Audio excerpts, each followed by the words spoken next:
24-25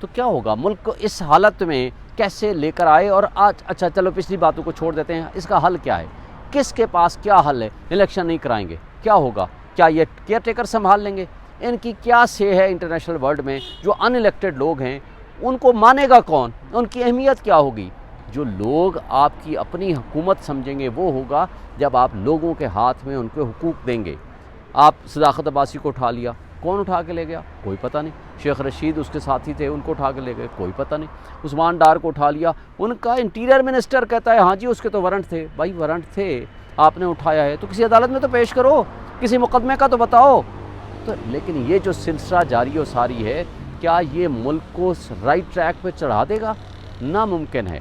اس کا واحد حل ہے تمام سٹیک ہولڈرز بیٹھیں، اس ملک کی بقا کی خاطر سوچیں، اس ملک کے لیے سوچیں اور ملک کے 25 کروڑ عوام کے لیے سوچیں۔ وہ تبھی ممکن ہے کہ آپ فری اینڈ فیئر الیکشن کراؤ، جبر، خوف اور ظلم کی فضا ختم کرو، لیول پلینگ فیلڈ دو، ہر کسی کو اپرچونٹی دو، لوگ جس کو ووٹ دینا چاہیں وہ اپنی مرضی سے اپنی چوائس سے دیں، تاکہ ایک سٹرانگ ڈیموکریٹک گورنمنٹ آئے اور وہ اس ملک کو صحیح ٹریک پہ چڑھا سکے۔ اور اس کا واحد حل ہے کہ لوگوں کو ان کے حقوق دو۔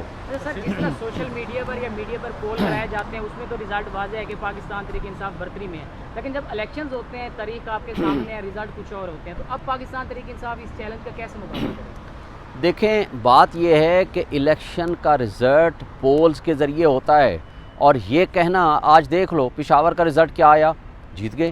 حویلیاں کا رزلٹ دیں 1 اور 2 دونوں ہمارے تھے، پی ٹی آئی کے تھے، اور اس کے علاوہ جو بعد میں ضمنی الیکشن ہوئے وہ بھی سارا ٹاپ پوزیشن جو ہے وہ پی ٹی آئی نے لی۔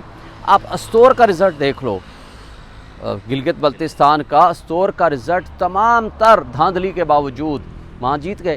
پہلے اس کا رزلٹ اناؤنس نہیں کر رہے تھے، جب وہ ہو گیا الیکشن کمیشن نے روک لیا، جب الیکشن کمیشن نے دینا چاہا وہ ہائی کورٹ نے روک لیا، چیف کورٹ نے روک لیا۔ دیکھیں تمام ادارے مل کے صرف ایک پارٹی کو کرش کرنا چاہتے ہیں، لیکن لوگ کھڑے ہو گئے ہیں، آج لوگوں کو اویئرنیس ہے اور لوگوں نے اس الیکشن کو، ہر الیکشن کو اپنا الیکشن سمجھ کے، دیکھیں ٹاپ لیڈرشپ جیل میں ہے، سیکنڈ لیڈرشپ جیل میں ہے، لوگ جیلوں میں پڑے ہیں یا اٹھا کے لے گئے ہیں یا کوئی انڈر گراؤنڈ ہے، اس سب کچھ کے باوجود لوگ اپنی مرضی سے ووٹ دیتے ہیں پی ٹی آئی کو، بلے کو۔ لیکن اس کو آپ لوگوں کا کیا علاج کریں گے؟ کیا 25 کروڑ عوام کو ماریں گے؟ کیا کریں گے اس کا حل؟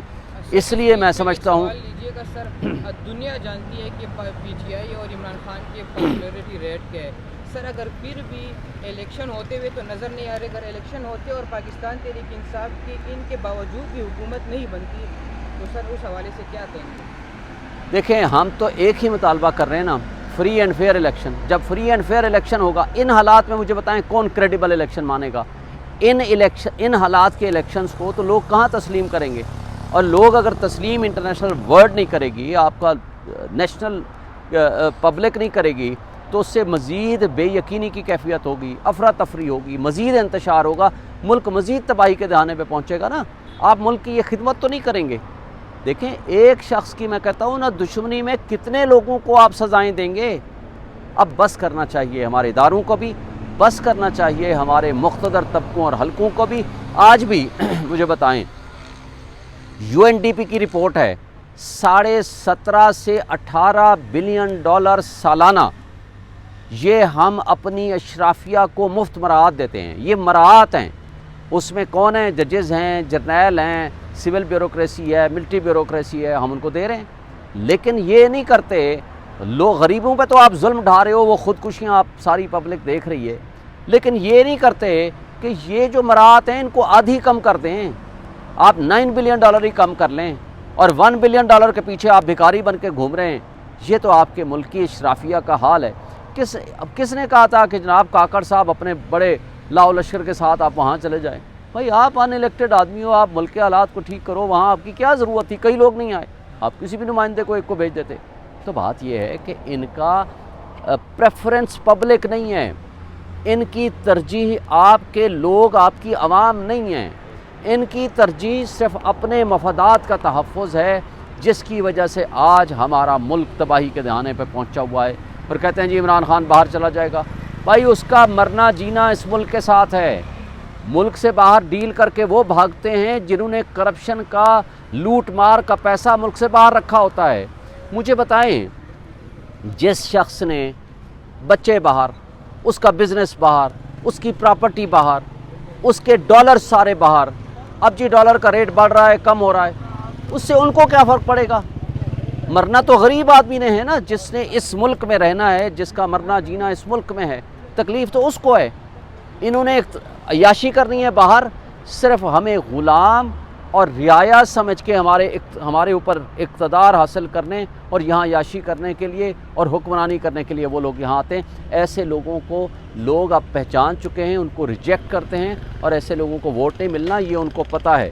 اب یہ جھوٹے موٹے بیانے گھڑنے کی کوشش کر رہے ہیں، لیکن ان کی چلنے والی نہیں ہے. سر پہلے کہا گیا تھا کہ کمپلیکس میں عمران خان صاحب کی جج زیبا کے حوالے سے جو ایف آئی آر رجسٹر تھی، اس میں آج پروسیڈنگز تھیں، اور اس میں آج ان کی بریت کے لیے اپلیکیشن فائل تھی، جس پر بحث بھی مکمل ہو چکی تھی جج امان ملک صاحب کے پاس، جن کا ٹرانسفر ہو گیا ہے. اور جج امان ملک کی ٹرانسفر کے بعد اب یہ مقدمہ جج زیبا کا یہ آ گیا ہے مرید عباس صاحب کی کورٹ میں.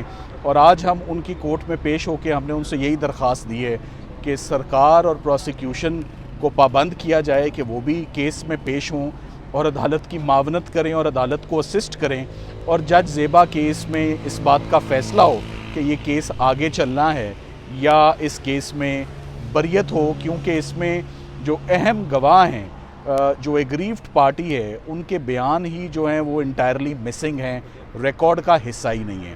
تو آج ہم نے ان کو یہ درخواست کی ہے کہ ہماری اویلیبلٹی تو ہر وقت ہے، مگر جو اسپیشل پروسیکیوٹرز اپوائنٹ ہیں وہ عدالت میں پیش نہیں ہو رہے. آپ انہیں پابند کریں. جب وہ بحث کر لیں تو ہم بھی تیار ہوں گے کہ ہم بھی کیس کو آرگیو کریں گے. ابھی ہم اسلام آباد ہائی کورٹ میں آ گئے ہیں، جہاں عمران خان صاحب کی 9 ریویژن پٹیشنز ہیں. یہ ریویژن پٹیشنز فائل کی گئی ہیں، جو ان کی ضمانتیں نیچے ڈسمس ہو گئیں ٹیکنیکل گراؤنڈز پہ، اور میرٹس پر جن کا فیصلہ نہیں ہو سکا. سو آج ڈویژنل بینچ چیف جسٹس عامر فاروق صاحب اور جسٹس جہانگیری صاحب کی سربراہی میں اس پہ سماعت کرے گا اب سے تھوڑی دیر کے بعد، اور اس پہ آج باقاعدہ پراپر ہیئرنگ ہوگی. آج سرکار کو یہ بھی ہدایت ہے کہ وہ رپورٹ سبمٹ کریں کہ کتنے مقدمات میں خان صاحب نامینیٹ ہیں اسلام آباد میں، اور کتنے مقدمات میں ان کی گرفتاری جو ہے وہ لی جا چکی ہے. چیف جسٹس صاحب کا آنا آف کورس خوشائند ہے. ہم امید کرتے ہیں کہ انصاف کی فراہمی میں بحالی ہوگی، اور خان صاحب کے بھی جو کیسز ہیں، اور ہر شہری کو جو انصاف ہے وہ ان کی سربراہی میں کورٹس اپنا کام کریں. Thank you very much. مجھے اب میری ہیئرنگ ہے. میں آپ کے لیے میں عدالت